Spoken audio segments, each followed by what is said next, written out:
যাত্রীবাহী বাস এবং ডাম্পারের মুখোমুখি সংঘর্ষে আহত একাধিক। সাত সকালে ভয়াবহ দুর্ঘটনা। বাস এবং ডাম্পারের মুখোমুখি সংঘর্ষে গুরুতর আহত একাধিক বাস যাত্রী। আহতদের নিয়ে যাওয়া হয় কৃষ্ণনগর শক্তিনগর জেলা হাসপাতালে। ঘটনাটি ঘটে কৃষ্ণনগর তারাবা মোড় এলাকায়। প্রত্যক্ষদর্শীদের মতে আজ সকালে কৃষ্ণনগর থেকে বাবলারিগামী একটি যাত্রী বোঝাই বাস 12 নম্বর জাতীয় সড়কে উঠে সঠিক রাস্তাতে না গিয়ে উল্টো দিকে রুটের রাস্তায় ঢুকে পড়ে এবং তখনই কলকাতা থেকে বহরমপুরগামী একটি ডাম্পার সজোরে ধাক্কা মারে বাসে। ঘটনাস্থলে সঙ্গে সঙ্গে গুরুতরভাবে আহত হয় একাধিক বাস যাত্রী।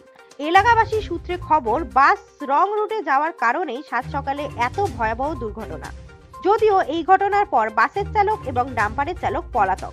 ঘটনার খবর পেয়ে ঘটনাস্থলে পৌঁছায় কৃষ্ণনগর কোতোয়ালি থানার পুলিশ এবং স্থানীয়দের তৎপরতায় আহতদের নিয়ে যাওয়া হয় কৃষ্ণনগর শক্তিনগর জেলা হাসপাতালে।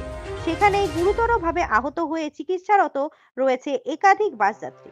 আপনার নাম? গণেশ স্যার। কি হয়েছিল ঘটনাটা? এখানে বাসটা ওই পাশ দিয়ে লং সাইড দিয়ে আসছিল। আচ্ছা, ডাম্পার ডামের সাইড দিয়ে আসছে। ডাম্পার বহুত জোরে ব্রেক মেরে বাজার দিকেও পারলো না বাজার। ও পুরো ডাম্পার যখন স্পট হয়ে গেল, ও তখন মাথাটা দিয়ে কাটিয়ে দিল। আচ্ছা, তখন আর ড্রাইভারের কিছু করার ছিল না ডাম্পারে। আচ্ছা, তখন ডাম্পারের সঙ্গে পেটে লেগে গেছে। আচ্ছা, কতজন ইনজোর হয়েছে? যতজন বাসে ছিল প্রত্যেকের ইনজয় হয়েছে। তার মধ্যে একজনের পা পুরো ভেঙে গুড়ি মানে দিচ্ছে, সামনে বসছিল। আনুমানিক কতজন ছিল বাসে? বাসে তাও অনুমানে গোটা 20 জন। আচ্ছা, এই বাসটা কোথা থেকে কোথায় যাচ্ছিল? এটা বাবলারি বাস, কৃষ্ণনগর বাস স্ট্যান্ড থেকে আসছিল। এই জায়গাটার নাম কি? এটা টার্গেট তারামার সামনে। আচ্ছা, আপনার নাম? গণেশ স্যার।